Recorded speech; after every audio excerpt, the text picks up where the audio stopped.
Hello friends, income tax के cases की series में आज जो इशू हम डिस्कस करेंगे वो सेक्शन 153A और 153C की असेसमेंट प्रोसीडिंग्स को लेकर के है।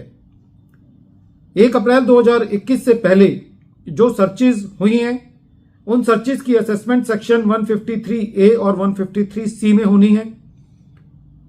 सेक्शन 153C के अंदर उस इंक्रिमिनेटिंग मटेरियल के बेसिस पर एडिशन किया जा सकता है जो इंक्रिमिनेटिंग मटेरियल किसी और एसएससी की सर्च में मिला, और सेक्शन 153A के अंदर उस इंक्रिमिनेटिंग मटेरियल के आधार पर एडिशन किया जा सकता है जो इंक्रिमिनेटिंग मटेरियल उस एसएससी के यहां मिला जिसके यहां सर्च हुई और जिसकी असेसमेंट हो रही है।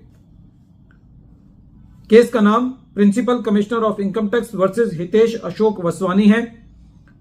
मैटर 459 ITR पेज नंबर 610 पर रिपोर्ट हुआ। मैटर गुजरात हाईकोर्ट ने डिसाइड किया और इस केस का जजमेंट 2 नवंबर 2023 को आया।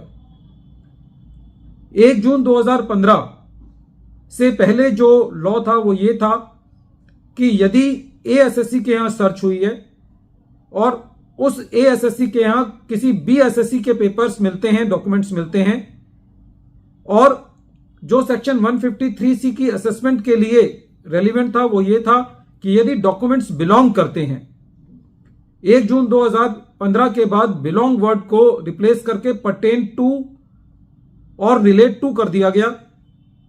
इसका लॉजिक ये था कि जो बिलोंग वर्ड है वो काफी स्ट्रांग वर्ड है। डिपार्टमेंट को बड़ी दिक्कत आती थी कि ये साबित करने में कि ये डॉक्यूमेंट्स किसी दूसरे एसएससी से बिलोंग करते हैं, और पर्टेन टू और रिलेट टू एक लाइटर वर्ड है।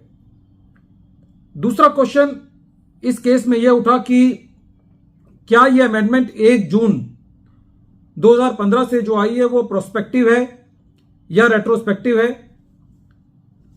गुजरात हाईकोर्ट ने अपने एक जजमेंट अनिल कुमार गोपी किशन अग्रवाल, जो कि 2019 का केस है, जो 418 ITR पेज नंबर 25 पर रिपोर्ट हुआ, उसके अंदर यह कहा कि यह अमेंडमेंट प्रोस्पेक्टिव है। कहने का मतलब यह हुआ कि यदि सर्च 1 जून 2015 से पहले हुई है तो डॉक्यूमेंट्स यदि बिलोंग करते हैं तभी असेसमेंट की जा सकती है, पर्टेन टू या रिलेट टू के बेसिस पर नहीं की जा सकती। प्रेजेंट केस में जो असेसिंग ऑफिसर ने सेटिस्फेक्शन नोट बनाया था उसके अंदर पर्टेन टू और रिलेट टू वर्ड था, इसीलिए ट्रिब्यूनल ने एसएससी को सेक्शन 153C की एडिशन पर रिलीफ दे दिया था।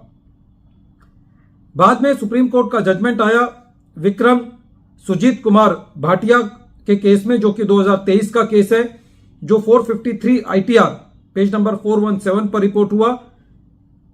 जजमेंट की डेट 6 अप्रैल 2023 थी, जिसके अंदर सुप्रीम कोर्ट ने यह कह दिया कि जो अमेंडमेंट हुआ, जो बिलोंग टू को रिप्लेस करके पर्टेन टू या रिलेट टू किया गया, वो रेट्रोस्पेक्टिव अमेंडमेंट है।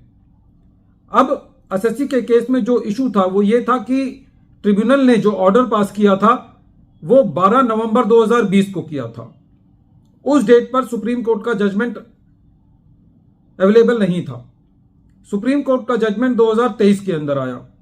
डिपार्टमेंट ने मिसलेनियस एप्लीकेशन लगाई, जिसको ट्रिब्यूनल ने रिजेक्ट कर दिया, क्योंकि मिसलेनियस एप्लीकेशन की डेट पर भी सुप्रीम कोर्ट का जजमेंट जो है वो अवेलेबल नहीं था। सेक्शन 254 सबसेक्शन 2 के अंदर रेक्टिफिकेशन का जो पीरियड था पहले 4 साल का था, बाद में 6 महीने हो गया 1 जून 2016 से। तो जब एसएससी की मिसलेनियस एप्लीकेशन फाइल की गई उस वक्त जो एप्लीकेबल टाइम था वो 6 महीने था। तो कहने का मतलब यह हुआ कि डिपार्टमेंट इस मुद्दे पर, बिलोंग टू या रिलेट टू के मुद्दे पर, सेक्शन 254 की भी एप्लीकेशन नहीं लगा सकता। हालांकि जो सुप्रीम कोर्ट का जजमेंट डिपार्टमेंट के फेवर में था वो उस डेट पर अवेलेबल नहीं था जिस डेट पर ट्रिब्यूनल ने अपना फैसला दिया, या मिसलेनियस एप्लीकेशन के पीरियड के दायरे में भी नहीं था।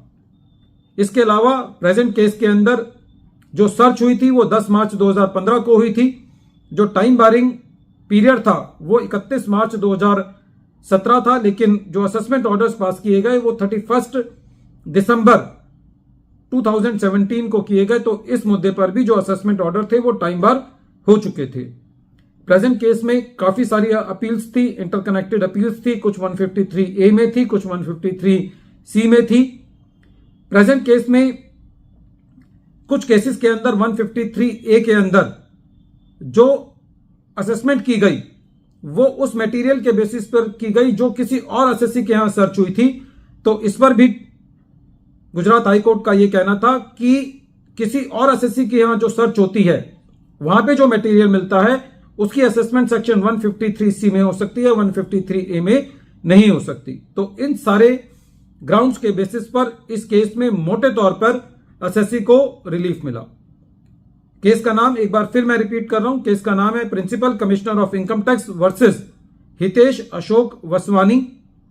यह केस 459 ITR पेज नंबर 610 पर रिपोर्ट हुआ। मैटर गुजरात हाईकोर्ट ने डिसाइड किया और इस केस का जजमेंट 2 नवंबर 2023 को आया। Thank you friends.